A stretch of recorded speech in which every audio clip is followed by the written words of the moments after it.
빅터 프랭클이라는 분이 계십니다. 정신의학 박사이신데 저분이 이제 오스트리아 빈에서 출생을 하셨습니다. 그리고 이제 의사로 봉직을 하면서 또 심리학자입니다. 그래서 여러 가지 일을 하는 도중에 그 유태인이기 때문에 나치에게 이제 잡힙니다. 그래서 온 가족이 함께 잡혀서 그 아우슈비츠 수용소로 가게 됐습니다.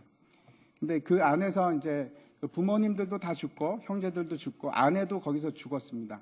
이제 보통 그 아우슈비츠에서 생존 기간이 평균 얼마 정도 되는가 하면 한 3개월밖에 못 산다고 합니다. 한 3개월이 지나면 사람이 없어지는 겁니다. 죽는 겁니다. 하루에 한 1,500명에서 2,000명 정도가 매일 가스실로 들어가서 죽임을 당했다고 합니다. 그런데 저분은 그 3년을 버티셨습니다. 3년을 버티시고 살아남았는데 그 살아남고 나서 이제 책을 쓰셨습니다. 그 책이 이제 죽음의 수용소에서라는 책입니다. 아주 좋은 책입니다. 여러분도 혹시 이제 시간이 나시면은 읽어보시면 좋을 텐데 그 책의 내용이 이제 어떤 건가 하면 왜 어떤 사람은 그 절망적인 상황 속에서도 끝까지 이겨내고 포기하지 않고 목숨을 유지하고 살아갈 수 있는가? 근데 왜 어떤 사람은 똑같은 환경 속에서도 스스로 가스실을 택해서 자기 삶을 버리는가? 도대체 뭐가 틀린가? 하는 걸 이제 그 안에 있으면서 자기가 경험한 것을 토대로 해서 이제 쓴 내용입니다. 이분이 이제 심리학자였기 때문에 그 안에서 일어난 일들에 대해서 왜 그 최악의 상태에서 서로 다른 길을 택하게 되는가 하는 것을 아주 잘 표현하고 있습니다. 네, 여러분은 어떻게 생각하십니까? 무슨 이유 때문에 어떤 사람은 죽음을 택하고 어떤 사람은 나는 끝까지 살아남을 것이다 라고 결정을 하게 될까? 그 이유가 무엇이라고 생각하십니까? 한번 생각해 보시기 바랍니다. 근데 저분이 이제 책을 보면은 오히려 역설적으로 그 이유에 대해서 얘기하고 있습니다. 무슨 말씀인가 하면 그 다음 장 한번 보여주십시오. 저분이 이제 뭐라고 하는가 하면 우리가 삶에서 무엇을 기대하고 있느냐가 아니라 삶이 우리에게 무엇을 기대하고 있는가 하는 것이 중요한 핵심이었다라고 그렇게 얘기를 합니다. 그것이 이유였다라고 말씀을 하고 있습니다.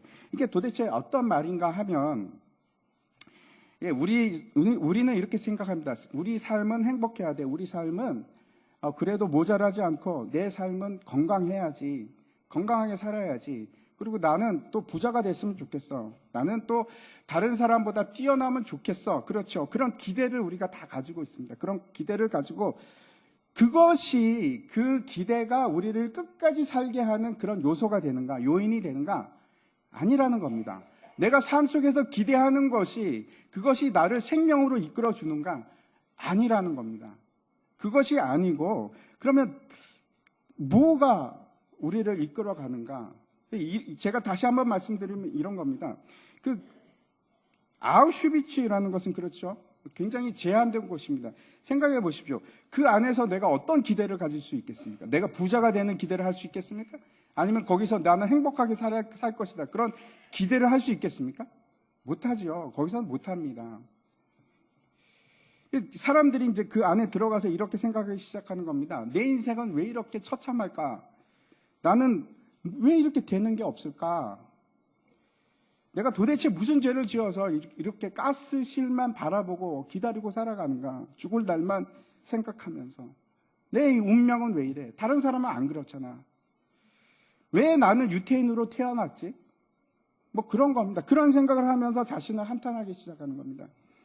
우리가 이제 흔히 생각하는 것이 이런 겁니다. 그렇죠. 여러분도 그런 말 많이 듣지 않습니까? 큰 꿈을 가져라. 큰 꿈을 가지고 있으면 그 꿈이 결코 당신을 포기하지 않게 만들 것이다.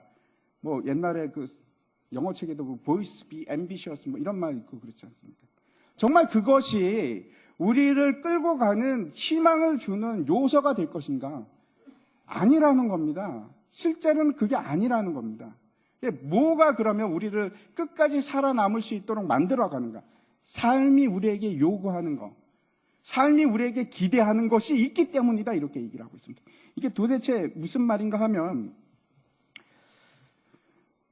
내가 내 삶에 대해서 기대하는 것이 아니고, 내 삶은 이런 것이 되었으면 좋겠다라고 기대하는 것이 아니고, 내 삶이 나에게 도대체 요구하는 것이 뭔가, 내 삶이 나를 어떻게 몰아가고 있고 나는 어떻게 그것을 따라갈 것인가, 그 요구에 충족할 것인가, 그것이 삶에 희망을 주고 생명을 주었다, 이렇게 얘기하고 있는 겁니다.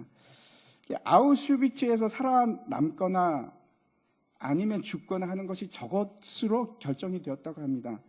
이런 겁니다. 내 운명은 왜 이렇게 기구하지? 나는 복도 없지. 그냥 나는 이제 흙수저로 태어났으니까 뭐 뾰족한 게 있어. 나는 그냥 이대로 평범하게 사는 거야. 라고 하는 것이 아니고, 그게 아니고, 그래서 내가 내 자신을 원망하고 내 영혼을 갉아먹고 파괴하면서 살아가는 것이 아니라, 지금 내가 처한 삶이 나에게 도대체 무엇을 요구하고 있는지, 그걸 바라보기 시작하는 겁니다. 다시 말씀드리면, 내가 기대하는 삶을 바라보는 것이 아니고 나의 삶이 나에게 말해주는 것이 도대체 뭔가, 아우슈비츠의 이 열악한 환경이 나에게 뭘 요구하고 있는가, 나는 어떻게 해야 되는가. 무슨 뜻인가 하면 삶의 의미를 발견하기 시작한 겁니다. 삶이 내게 요구하는 것이 무엇인지, 삶의 이 목적이 도대체 나에게 뭔가, 그걸 발견하는 일입니다. 그게 나에게 생명을 주는 겁니다. 그래서 그 어떤 고통도 힘든 것도 이겨낼 수가 있다. 그 삶의 이유가 분명해지기 시작할 때 라고 프랭클 박사님이 얘기하고 있는 겁니다. 저분 이제 돌아가셨는데, 로마서에서 사도 바울이 또 한 가지 역설적인 얘기를 합니다. 이제 5장 3절과 4절인데 같이 한번 읽을까요? 같이 한번 읽겠습니다. 시작. 다만 이뿐 아니라 우리가 환난 중에도 즐거워하나니 이는 환난은 인내를, 인내는 연단을, 연단은 소망을 이루는 줄 알미로다. 이 말씀은 뭐라고 얘기하시냐면, 오히려 환난이 소망을 갉아먹고 사라지게 하는 것이 아니고 더 확실하고 더 분명하게 성취할 수 있도록 만들어간다. 놀랍지 않습니까? 여러분, 그런 생각을 해보신 적이 있으십니까? 환난이 오히려 내 강한 희망을 준다. 이렇게 지금 역설적으로 얘기하고 있는 겁니다. 우리가 이제 지난주에 사도 바울의 기도가 무엇인지 이제 살펴보기 시작했는데, 사도 바울이 에베소 교회를 향해서 기도를 합니다. 근데 그 기도의 내용이 어떤 것인지 여러분 이제 잘 기억이 안 나실 텐데, 한 주를 쉬었기 때문에 다시 17절부터 19절 말씀 제가 한번 읽어보도록 하겠습니다. 다시 한번 잘 기억해 보시기 바랍니다. 우리 주 예수 그리스도의 하나님 영광의 아버지께서 지혜와 계시의 영을 너에게 주사 하나님을 알게 하시고, 첫 번째 하나님을 알게 하시고라고 얘기하고, 너희 마음의 눈을 밝히사 그의 부르심의 소망이 무엇이며 성도 안에서 그 기업의 영광의 풍성함이 무엇이며 그 힘의 위력으로 역사하심을 따라 믿는 우리에게 베푸신 능력의 지극히 크심이 어떠한 것을 너희로 알게 하시기를 원하노라. 이렇게 기도를 합니다. 네 가지이지 않습니까? 첫 번째 뭘 기도하냐면, 하나님을 알게 하시고 하나님에 대한 지식이 있게 하여 주시고, 하나님을 모릅니다. 이들이 하나님을 깊이 알게 해 주십시오 라는 기도가 첫 번째고, 두 번째는 뭐냐면 그 부르심의 소망을 알게 하여 주시옵소서. 하나님께서 우리를 부르셨는데 그 부르심이 무엇인지를 알게 하여 주시옵소서 라는 기도를 합니다. 그리고 세 번째는 뭡니까? 그 기업의 영광의 풍성함을 알게 하여 주시고, 그걸 우리가 몰라서 그렇지 하나님께서 우리를 기업으로 삼아주시고 우리에게 기업을 유산으로 주셨는데 그게 얼마나 영광스러운 자리인지 제발 좀 알게 해 주십시오. 네 번째 기도하는 제목이 이겁니다. 우리에게 베푸신 능력이 얼마나 큰지를 알기를 원합니다. 날마다 우리에게 베푸시는 그 하나님의 크신 능력이 사람들이 모릅니다. 좀 알게 해 주십시오. 그게 사도 바울의 에베소 성도들을 향한 기도의 내용입니다. 이 중에서 오늘 우리가 살펴보려고 하는 것은, 너희 마음의 눈을 밝히사 그 부르심의 소망이 무엇인지 알기를 원하노라 하는 내용을 가지고 우리가 같이 살펴보려고 합니다. 잘 보시기 바랍니다. 이제 18절을 보시면은 먼저 사도 바울이 앞에 첨언하고 있는 게 있습니다. 너희 마음의 눈을 밝히사. 참 아름다운 표현입니다. 시적인 표현인데, 우리의 마음의 눈을 밝히사. 잘 보시면 그 주체가 누굽니까? 누가 우리 눈을 밝히고 있습니까? 하나님, 성령께서 그러시는 겁니다. 지혜와 계시의 영께서 우리의 눈을 밝히시는 겁니다. 우리 수동적입니다. 이거는 내가 능동적으로 하는 것이 아니고 내가 마음의 눈을 뜨고 싶다고 해서 마음대로 뜰 수 있는 것이 아니고. 왜 그렇습니까? 우리는 영적으로 죽은 상태이기 때문에. 근데 하나님께서 뜨게 하시는 겁니다. 성령께서 뜨게 하시는 겁니다. 그래서 눈을 뜨게 하시고 우리에게 뭘 알게 하시기를 원하는가 하면 우리 부르심에, 그의 부르심, 하나님의 부르심의 소망이 무엇인지를 그 성령께서 우리 눈을 밝히 뜨게 하시고 알게 하시기를 원하노라, 이렇게 말하고 있습니다. 그래서 잘 보십시오. 소망을 보십시오. 이 소망이 철저하게 수동적입니다. 철저하게 수동적입니다. 내가 적극적으로 가지는 것이 아니고, 비전도 마찬가지고 꿈도 마찬가지입니다. 여러분이 만드십니까? 아니요, 그렇지 않습니다.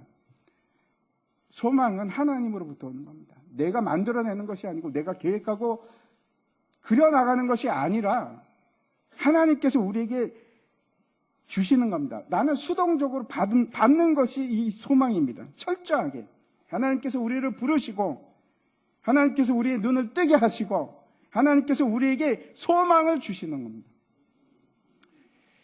우리가 교회입니다. 특별히 이제 우리 교회가 소망교회이지 않습니까? 소망교회 할 때 교회라는 것이 에클레시아, 세상으로부터 불러낸 자들의 모임입니다. 그게 에클레시아인데, 그래서 부르심을 받은 자들의 모임이 교회입니다. 저 말씀을 보면서 그런 생각을 했습니다. 부르심의 소망, 이게 바로 소망교회구나. 너무나 똑같지 않습니까? 우리는 하나님의 소망을, 부르심의 소망을 받은 자들입니다. 그 부르심을 받은 자들입니다. 그래서 제가 먼저 결론부터 말씀을 드리면, 우리가 만약 하나님의 그 부르심의 소망이 무엇인지를 깨닫게 된다면, 알게 된다면, 그것이 얼마나 크고 얼마나 아름답고 얼마나 놀라운지, 그 소망이 얼마나 영광스러운 것인지 알게 되면 여러분, 우리 삶이 달라집니다. 분명하게 말씀드릴 수 있습니다. 그걸 깨달아 알기 시작하면 완전히 달라집니다. 심지어 내가 있는 곳이 아우슈비츠 수용소라고 할지라도 달라집니다. 하나님의 부르심의 소망이 무엇인지 깨닫기 시작하면 그 삶이 나에게 요구하는 것들이 있습니다. 그 삶이 요구하는 것을 내가 따라가기 시작하는 겁니다. 그때 내가 내 삶에 기대하는 것이 아니고 그 삶이 나에게 기대하기 시작하는 겁니다. 그 소망이 나를 붙들고 나를 그쪽으로 몰아가기 시작하고 그 소망이 나에게 막 기대하는 것을 부어주시기 시작하는 겁니다. 우리가 우리 삶을 만들어 가시는 것이 아니고 하나님께서, 하나님의 부르심이 우리에게 하나씩 요구하기 시작하시고 그 삶을 살아가게끔 합니다. 어떤 역경이 온다고 할지라도, 심지어는 그곳이 아우슈비츠 수용소라고 할지라도 이길 수가 있습니다. 사람들이 앞날에 대해서 되게 궁금해합니다. 그렇죠? 운명이 뭘까? 내 운명은 어떤 걸까? 저도 궁금합니다. 앞으로 어떻게 될까? 여러분도 궁금하시죠? 그래서 이제 연초가 되면 어떤 일이 일어날까? 사람들이 사주도 보고 관상도 보고 점도 치고 막 그럽니다. 뭐 사람만 그런 것이 아니고 우리나라 구구는 어떨까? 이런 것도 알아보고 점을 치는데, 기도를 받아도 그렇죠. 막 예언을 받기를 원합니다. 내 미래에 대해서 누군가 얘기해 줬으면 좋겠다. 그런 생각을 하죠. 그런데 이 부르심이라는 것을 우리가 다시 한번 생각해 봤으면 좋겠습니다. 여기서 나오는 부르심은 영어로 하면 콜링인데, 그런데 이제 그 콜링 말고도 그 부르심이라는 단어가 아주 좋은 단어가 하나 있습니다. 데스티니라는 단어입니다. 부르심인데 그게 운명하고는 전혀 다른 얘기입니다. 지금 여러분이 지금 이 자리에 오셨습니다. 그런데 예배 자리에 나오셨는데, 소망 교회로 나오셨는데, 그것은 내가 결단하고 내가 의지적으로 한 것처럼 여러분 생각하시죠? 아니요, 그렇지 않습니다. 성경은 끊임없이 우리에게 너무나 분명하게 말씀하고 있습니다.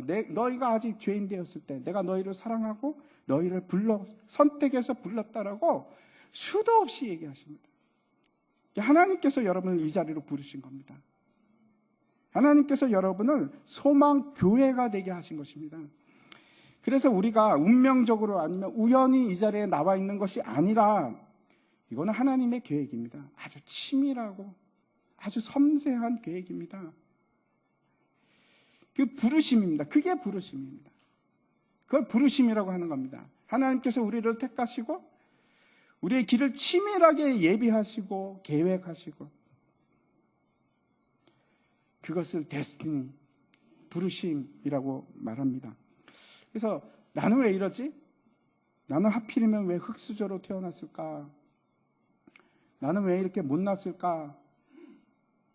나는 왜 제주도 아무것도 없을까? 나는 복도 없지.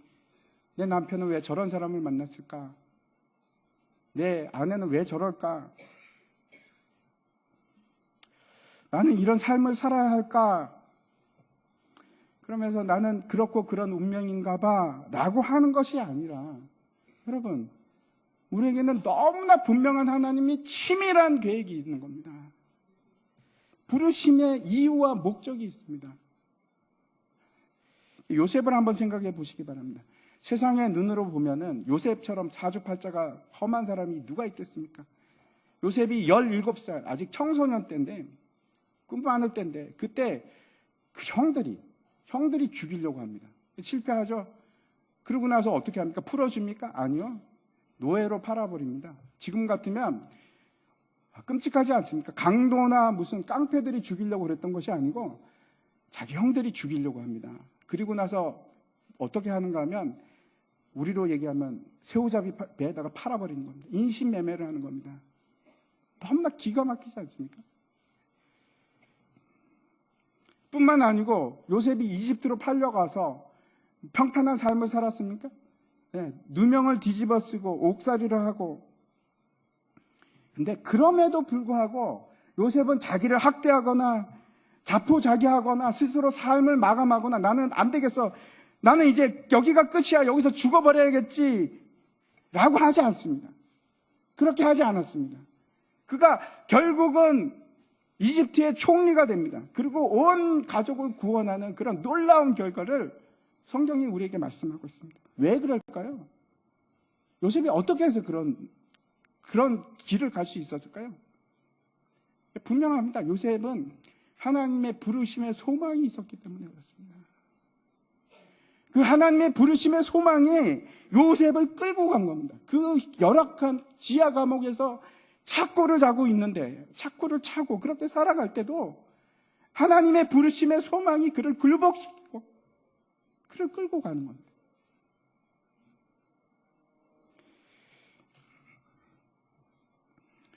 도대체 이 부르심의 소망이 뭐길래, 하나님이 우리를 부르신 그 소망이 도대체 뭐길래 그런 열악하고 말도 안 되는 그런 상황 속에서도 이겨내고 극복할 수 있는 힘을 줄까? 도대체 그게 뭘까? 그게 뭘까요? 하나님의 부르심의 소망이 있는 게 도대체 뭘까? 우리가 한번 살펴보려고 합니다. 그게 뭔지. 먼저 로마서 11장을 한번 보도록 하겠습니다. 제가 읽겠습니다. 26절부터 읽겠습니다. 그리하여 온 이스라엘이 구원을 받으리라. 기록된 바 구원자가 시온에서 오사 야곱에게서 경건하지 않는 것을 돌이키시겠고 내가 그들의 죄를 없이 할 때에 그들에게 이루어질 내 언약이 이것이라 함과 같으니라. 복음으로 하면 그들이 너희로 말미암아 원수된 자요 택하심으로 하면 조상들로 말미암아 사랑을 입은 자라. 하나님의 은사와 부르심에는 후회하심이 없느니라. 그래서 뭐라고 하냐면 우리에게 시온에서 구원자 예수 그리스도를 우리에게 보내주셔서 우리가 경건치 않을 때, 우리가 죄 속에서 여전히 있을 때 우리를 구원의 자리로 부르셨다. 부르심, 그 부르심이 있다라고 지금 얘기를 하고 있는 겁니다. 여러분, 세상의 모든 것을 다 천하를 얻는다고 할지라도 내 목숨을 잃으면 무슨 소용이 있겠습니까? 그렇죠. 첫 번째 우리를 부르시는 그 부르심이 뭔가? 구원입니다. 구원으로서의 부르심입니다. 영원한 생명으로 우리를 부르셨습니다. 그래서 다시는 여러분 사망이 우리에게 왕노릇할 수가 없습니다. 구원받았기 때문에 그 놀라운 구원의 승리를 가진 자로 우리를 부르신 겁니다. 승리자입니다. 여러분도 잘 아시겠지만 인생이 참 힘듭니다. 혹시 인생은 너무나 쉬워요 이런 분 계십니까? 그런 분 없으리라고 생각합니다. 결코 쉽지 않습니다. 그걸 우리가 너무나 잘 알고 있습니다. 그래서 여러분 제가 말씀드립니다. 여러분 인생을 쉽게 살지 마십시오. 인생을 아무렇게나 살지 마십시오. 그래 대충대충 살지 그러지 마십시오. 왜? 우리는 구원을 받은 사람들이고 승리한 사람들입니다. 그렇게 사는 게 아닙니다. 구원의 자리에 이르렀을 때 그 구원이 우리에게 요구하는 바가 있습니다. 여러분, 제가 인생을 그렇게 살지 않는 이유가 있습니다. 자격지심이나 혹은 연민이나 슬퍼할 이유가 없습니다. 여러분 잘 들으시기 바랍니다. 여러분의 감정이 중요한 것이 아니고 여러분의 상황이 중요한 것이 아니고 여러분이 어떤 처지에 있는가 그거를 의지하거나 믿거나 바라보지 마십시오. 그거는 중요하지 않습니다. 제일 중요한 건 뭐냐면 하나님께서 나에게 말씀하신 이 성경 말씀입니다. 이게 진짜입니다. 이 성경이 뭐라고 얘기하십니까? 우리는 구원받았다. 승리자라고 얘기하십니다. 지금 내 앞에 있는 눈앞에 있는 그런 것들이 그게 중요한 것이 아니고 진짜 중요한 건 하나님께서 나에게 주신 말씀입니다. 뭘 붙드시겠습니까? 여러분의 눈에 보이는 그걸 의지하시겠습니까? 아니면 하나님의 살아계신 하나님의 진짜 진리의 말씀을 붙드시겠습니까? 하나님께서 너는 구원받은 자다. 너는 승리자다. 이렇게 지금 말씀하고 계시는 겁니다. 우리는 사망을 이겼기 때문에 그 분명한 결과를 알 수 있습니다. 우리는 승리자입니다. 승리자. 다시는 패배할 수 없습니다. 우리는 지지 않습니다. 어떠한 상황에서 여러분 질 것 같죠? 지금 상황에서 내가 막 밀리고 있는 것 같죠? 아닙니다. 말씀을 믿으십시오. 말씀을 믿으십시오. 우리는 이깁니다. 반드시 이깁니다. 분명한 결과를 가지고 있습니다. 근데 우리는 그 가운데 과정을 잘 모릅니다. 어떻게 가는지 모릅니다. 근데 끝은 압니다. 그래서 우리가 그때그때 하나님의 지혜가 필요한 겁니다. 구원의 삶의 자리에 이르는 그 삶이 내게 요구하는 대로 가십시오. 그 구원의 승리자의 삶을 살아가기 위해서 그 구원이 나에게 요구하는 것들이 있습니다. 그걸 따라 사는 겁니다. 그러면 여러분 아우슈비츠에서도 이길 수가 있는 겁니다. 슬퍼하지 않습니다. 심지어는 내가 아우슈비츠에 있을지라도 빙그레 웃을 수가 있습니다. 왜? 나는 승리했으니까. 나는 결과를 아니까. 어떻게 돼도 나는 승리자가 되는 겁니다. 그 말씀을 믿으십시오. 이게 확고한 여러분에게 믿음의 굳건한 반석이 되십시오. 이걸 떠나지 마십시오. 그래서 그 구원의 삶을 요구하는 그 삶을 사십시오. 우리는 우리 자신을 파괴할 수 없습니다. 우리는 우리 영혼을 갉아먹을 수가 없습니다. 아무리 절망적인 상황이 온다고 할지라도 우리는 승리했는데 뭐. 왜 내 영혼을 내가 파괴해? 나는 이겼는데.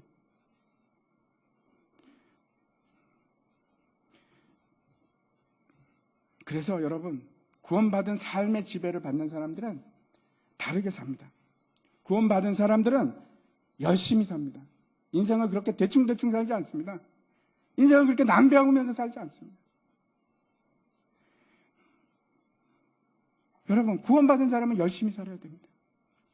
구원에 합당한 자리로 살아가야 되는 겁니다. 구원받은 자답게, 승리한 자답게, 당당하게. 에베소서 5장 말씀 한번 보여주십시오. 같이 한번 읽겠습니다. 시작. 세월을 아끼라. 때가 악하니라. 그러므로 어리석은 자가 되지 말고 오직 주의 뜻이 무엇인가 이해하라. 술 취하지 말라. 이는 방탕한 것이니 오직 성령으로 충만을 받으라. 이 세월을 아끼라 하는 말은 여러분 어떤 뜻인가 하면 세월을 속량하라. 심지어는 돈을 주고서라도 그걸 사라. 기회를 사라. 절대로 놓치지 마라. 아까운 거니. 이건 한번 지나가니까 다시는 얻을 수가 없는 거니까 최선을 다해서 살아라.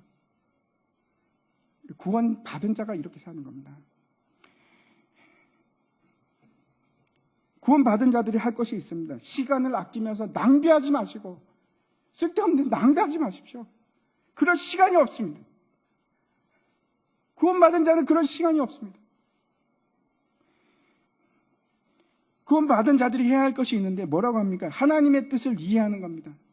다시 말씀드려서 그 부르심의 소망이 무엇인지 분명하게 알기 시작하는 겁니다. 아, 이거구나. 하나님께서 나를 이래서 부르시는구나. 그걸 이해하고 깨닫기 시작하는 겁니다. 그래서 바쁩니다. 열심히 달려갈 수밖에 없습니다. 여기 보면은 술 취하지 말라고 합니다. 술 취하는 게 뭔가 하면 내 육체를 내가 원하는 것을 하는 것을 말합니다. 술이 나를 지배하는 것을 말합니다. 방탕이라는 것이 어떤 건가 하면 탕자의 비유에서 탕자가 그 아버지의 돈을 자기를 위해서 흥청망청 쓰는 것, 자기를 위해서 사는 것을 방탕이라고 합니다. 누가복음 16장에도 보면은 그 불의한 청지기 얘기가 나오는데 청지기가 오해를 합니다. 자기가 주인인 줄 압니다. 주인이 없으니까, 지금 떠나 있으니까. 그래, 맞아, 내가 주인인가 봐? 그리고 나서 그걸 자기 것이 아닌데 자기 것처럼 여기고 자기를 위해서 씁니다. 그걸 뭐라고 하는가? 방탕이라고 합니다. 낭비라고 합니다. 제가 이제 아까 2부 예배 드리는데 이제 술 취하지 말라 이 말씀을 이거 하는데 이제 술 취하는 분이 가끔 우리 교회 오십니다. 이제 또 뒤에 앉아 계시는데 제가 한마디 하면 두 마디씩 하는 겁니다. 저 뒤에서. 이제 술 취하지 말라 그랬더니 이제 술이 막 취하셨는데 막 뭐라고 그러시더라고요. 그러시고. 기분이 나쁘셔서 왜 술 취하지 말라고 하시는데. 술 취하지 마십시오. 시간을 낭비하지 마십시오. 여러분을 위해서 살지 마십시오. 여러분에게 하나님께서 구원을 주신 거예요. 분명한 뜻이 있습니다. 내 욕심의 지배를 받아서 살아가는 것이 아니고 성령의 지배를 받으십시오. 구원받은 자들이 가야 할 자리입니다. 그곳으로 가십시오. 그래서 구원을 받은 사람은 삶을 낭비하는 사람들이 아닙니다. 세월을 아끼는 사람들이고 성령의 지배를 받는 사람들. 여러분 주위를 정리하셔야 됩니다. 구원받은 자들은 주위에서 쓸데없는 말하고 시간을 낭비하게끔 만들고 여러분을 반대로 뭐든지 부정적으로 말하고 못하게 하고 그런 거 여러분 정리하십시오. 시간 낭비하지 마십시오. 그런 것 때문에 그런 사람들 때문에 여러분의 삶을 낭비하지 마십시오. 컴퓨터 너무 열심히 하지 마십시오. 컴퓨터 하면은 세상과 끊어집니다. 그리고 혼자서 그 속에 빠져갖고 세상과 단절된 삶을 삽니다. 그러지 마십시오. 시간을 낭비하지 마십시오. 텔레비전 연속극 보면서 시간 낭비하지 마십시오. 시간과 에너지 여러분 하나님 위해서 쓰십시오. 우리가 구원을 받았지만 승리를 했지만 여전히 우리 주위에는 우리를 무너뜨리기 위해서 힘껏 노력하는 세력들이 있습니다. 무엇 수도 없이 많습니다. 우리를 어떻게 하면 잘못된 곳으로 끌고 갈까? 어떻게 하면 방해하고 시간을 낭비하게 만들까? 그런 것들이 너무나 많습니다. 단순하게 가셔야 합니다. 끊을 건 끊으셔야 돼요. 벗어나십시오. 그런 것으로부터 벗어나서 열심히 사십시오. 예수 믿는 사람은 열심히 사는 사람들입니다. 시간 낭비하지 마십시오. 두 번째 우리를 부르심은 어떤 건가? 요한복음 1장 말씀 보면은 같이 한번 읽겠습니다. 시작. 영접하는 자, 곧 그 이름을 믿는 자들에게는 하나님의 자녀가 되는 권세를 주셨으니 이는 혈통으로나 육정으로나 사람의 뜻으로 나지 아니하고 오직 하나님께로부터 난 자들이니라. 두 번째 말씀을 드립니다. 두 번째 하나님께서 우리를 어떠한 자로 부르셨는가? 하나님의 자녀로 부르셨습니다. 이게 얼마나 여러분 놀라운 말인지 모르시죠? 실감이 가십니까? 그 창조자 하나님이 내 아버지라니까요. 우주 만물을 지배하시고 통치하시는 그분, 모든 것을 소유하신 분이 내 아버지라니까요. 우리는 그런 사람입니다. 우리는 그런 놀라운 권세를 가진 사람들입니다. 우리가 구원을 받았기 때문에 사망의 권세에서 벗어났을 뿐만 아니고 하나님의 자녀가 되는 권세를 받았습니다. 그래서 예수님께서 뭐라고 하시는가 하면 너희는 내가 한 일도 할 뿐더러 나보다 더 큰 일도 하리라. 왜요? 우리도 예수님과 같이 하나님의 자녀가 됐으니까. 그래서 예수님께서 승천하시기 전에 제자들에게 뭐라고 말씀하시는가 하면 마가복음 한번 보겠습니다. 마가복음 17절과 16장 17절 보면은 믿는 자들에게는 이런 표적이 따르리니 곧 그들이 내 이름으로 귀신을 쫓아내며 새 방언을 말하며 뱀을 집어 올리며 무슨 독을 마실지라도 해를 받지 아니하며 병든 사람에게 손을 얹은즉 나으리라 하시더라. 우리가 그런 사람입니다. 놀라운 사람들입니다. 이런 말씀 들어보셨죠? 그 육중한 어마어마하게 큰 그 트럭이 고속도로를 막 갑니다. 빠른 속도로 갑니다. 근데 경찰관이 경찰복을 입고 손을 딱 들면은 씁니다. 무조건 섭니다. 왜 그렇습니까? 경찰에게는 그 권세가 있으니까. 아무리 큰 트럭이라고 할지라도 손을 들면 섭니다. 안 쓸 수가 없습니다. 우리가 그런 사람들입니다. 권세를 가진 사람들입니다. 만물이 우리에게 순종할 수밖에 없는 그 권세를 여러분 하나님께서 우리에게 주셨습니다. 두려워하지 마십시오. 만물이 우리에게 복종해야만 합니다. 우리는 하나님의 권세를 가진 사람들이라서 그렇습니다. 우리가 귀신을 떠나게 하는 사람들이고 우리가 손을 얹어서 사람들을 낫게 할 수 있는 사람들이고 심지어는 뱀의 독을 마셔도 해를 받지 않는 그런 놀라운 권세를 가진 사람들입니다.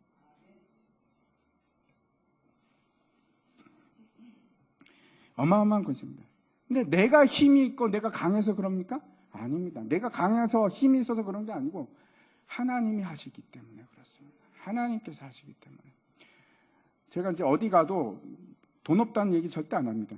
가서 항상 뭐 그럽니다. 나는 가진 게 돈밖에 없어요. 막 그렇게 얘기합니다. 왜? 정말 진심으로 그럽니다. 근데 하나님이 온 우주 만물을 소유하고 계신 분이 내 하나님인데 내가 뭐 돈 가지고 걱정할 이유가 뭐가 있겠습니까? 나에게 온 피조물을 통치할 능력을 우리에게 주셨어요. 하나님께서 주셨습니다. 아들의 권세를 주셨습니다. 그래서 여러분, 우리가 어떤 자인지 분명히 아셔야 합니다. 우리는 하나님의 아들이고 하나님의 딸입니다. 세상을 통치하고 다스릴 수 있는 권세가 우리에게 있습니다. 두려워하지 마십시오. 어떤 자들도 여러분을 감당할 수 있는 자가 없습니다. 심지어는 예수님께서 하나님께서 뭐라고 하시냐면은 악한 자가, 악한 영이 너희를 만지지도 못하게 하리라. 만지지도 못하게 하리라.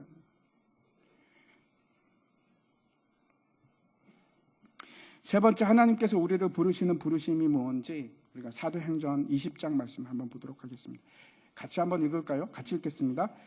내가 달려갈 길과 주 예수께 받은 사명 곧 하나님의 은혜의 복음을 증언하는 일을 마치려 하면은 나의 생명조차 조금도 귀한 것으로 여기지 아니하노라. 세 번째, 하나님께서 우리를 부르신 부르심이 있는데 그걸 어떻게 부르셨냐면 사명자로 부르셨습니다. 사명으로 부르셨습니다. 사명에 대해서 사도 바울은 뭐라고 하느냐면 그 사명이 하나님의 은혜의 복음을 증언하는 일이라고 얘기를 하고 있습니다. 말씀을 하고 있습니다. 하나님께서 우리를 부르신 그 부르심은 우리를 구원하기 위해서 구원의 자리로 부르셨고 하나님이 여러분을 부르셨는데 하나님의 자녀로 부르셨을 뿐만 아니고 우리를 사명자로 부르셨습니다. 우리에게 맡겨진 일이 있는 겁니다. 사명자가 되었다는 것은 나에게 갈 길이 있는 겁니다. 틀림없이 있습니다.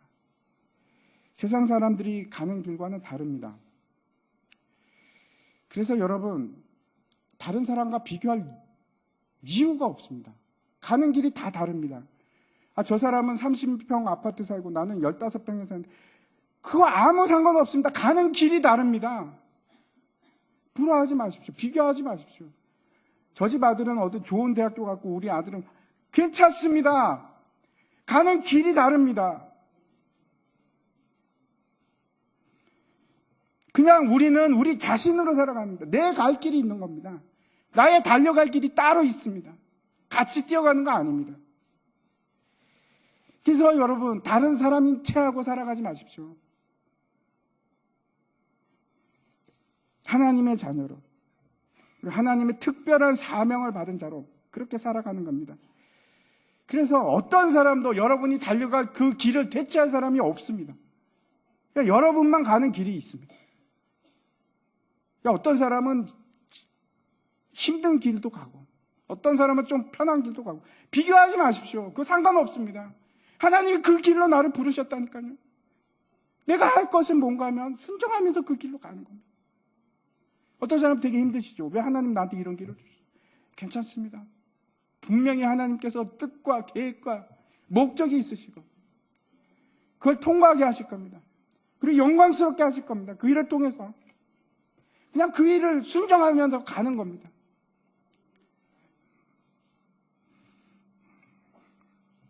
사람들은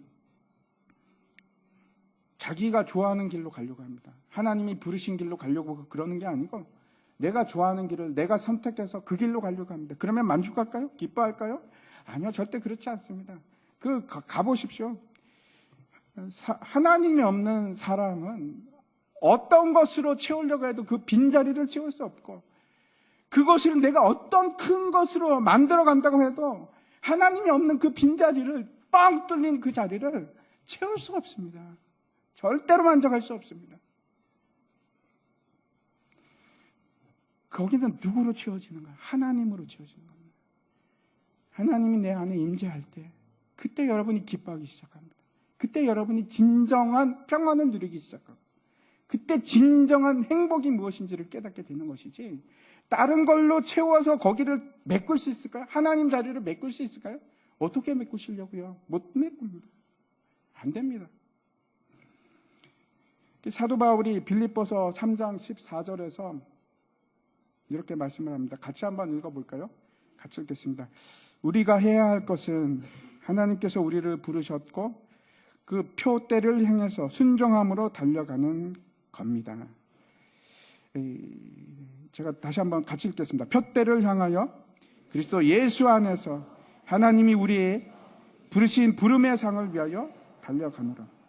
제가 이제 말씀을 마치려고 하는데, 하나님께서 우리를, 하나님의 사람들을 부르십니다. 어디로 부르셨는가? 구원의 자리로 부르시고, 두 번째는 우리를 자녀로 부르십니다. 그리고 또 부르심이 있는데 그것이 사명의 자리로 우리를 부르시는 그 자리입니다.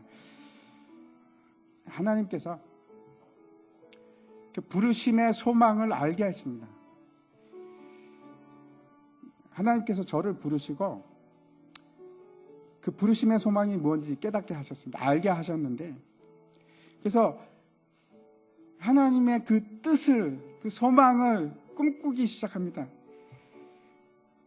저에게 주신 하나님의 부르심의 소망인데 그게 뭔가 하면 하나님의 교회를 든든하게 만들어서 절대로 무너지지 않도록 만들어 달라. 그렇게 좀 하라. 그게 저에게 주신 하나님의 소망, 부르심의 소망입니다. 근데 그걸 생각만 하면 여러분, 제가 그 가슴이 얼마나 뛰는지 모릅니다. 그것만 생각하면 막 가슴이 막 팍팍팍합니다. 그 일을 하기 위해서 내가 뭘 해야 될지 잘 모릅니다. 그런데 그거를 이루실 하나님께서 그 목적이, 그 삶의 목적이, 그 부르심의 소망이 나를 이끌어가기 시작하는 겁니다. 내가 기대해서, 내가 삶의 무언가를 기대해서 그래서 살아가는 것이 아니고 그 삶이, 구원의 삶이, 사명자의 삶이 나를 끌어가기 시작하는 겁니다. 나에게 요구하기 시작합니다. 알게 하십니다. 하나씩 하나씩.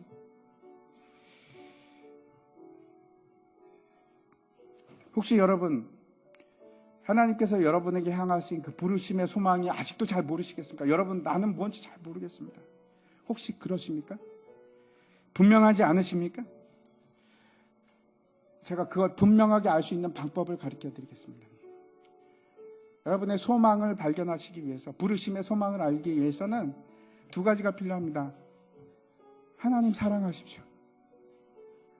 그리고 하나님 순종하십시오.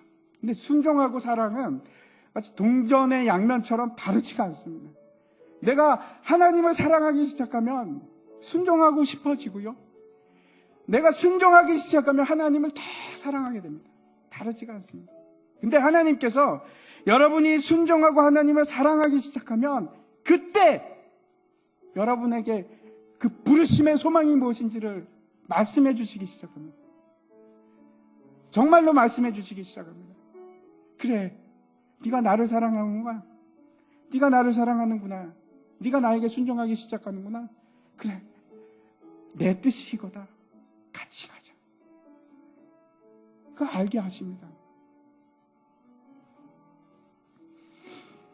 여러분, 여러분의 성공이 무엇입니까? 오늘 다시 정리하십시오. 여러분의 성공이 무엇인지 다시, 지금까지 잘못 생각하셨으면 다시 정리하십시오. 만약에 여러분에게 있어서 성공이라는 것이 내가 무언가를 가지는 것, 무언가를 성취하는 것, 그게 성공이라고 생각하셨으면 여러분은 끝까지 성공하지 못합니다. 여러분이 무언가를 쌓거나 이루거나 성취하기 시작하면 그 앞에 또 보입니다. 또 다른 게 또 보입니다. 거기 가면 또 있습니다. 마치 무지개하고 다를 바가 없습니다. 끝도 없이 여러분을 피곤하게 할 뿐입니다. 절대로 여러분은 거기까지 갈 수가 없습니다. 그게 성공이 아니고, 성공은 뭔가 하면 하나님의 말씀에 순종하기 시작하는 것, 그게 성공입니다. 여러분의 성공을 바꾸십시오. 내가 성공하는 방법은 하나님께 순종하는 것이다. 내 성공은 하나님을 사랑하고 하나님께 순종하는 것. 그거 외에는 없습니다. 그러기 시작할 때 여러분은 절대로 실패하지 않습니다. 하나님께 성공하는 것은, 하나님께 순종하는 것이 여러분의 성공이 될 때 하나님께서 하기 시작합니다. 내가 하는 것이 아니고 하나님께서 하기 시작합니다. 이게 여러분 성공하는 유일한 방법입니다. 유일한 방법입니다.